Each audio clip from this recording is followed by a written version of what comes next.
Hi guys! Gagawa po ko ng aking ice candy. So, ayun guys, nagpakulo po ako ng tubig, 2 litro na tubig, tapos 3/4 na asukal. Nilagay ko na po yung 3/4 na asukal dito para pagpakuluan po. Tapos, ang susunod po ay ilalagay na po natin yung condensed milk po. So, yan guys, ito po yun.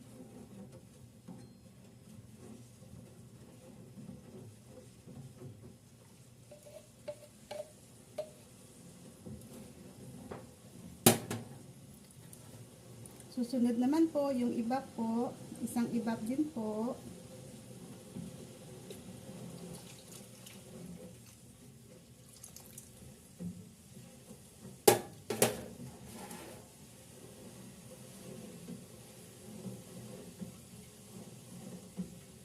Hahaluin po natin guys para hindi siya mamumuo. Hindi mamumuo yung gatas.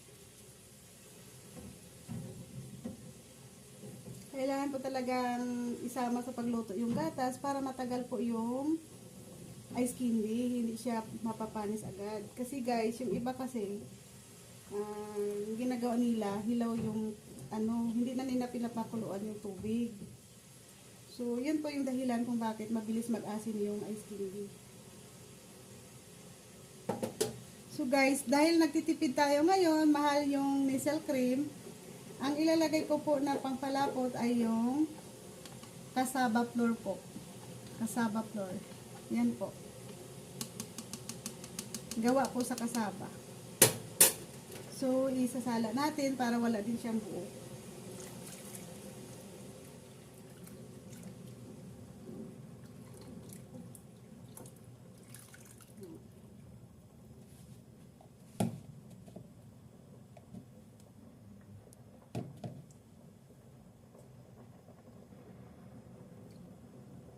So, ito guys.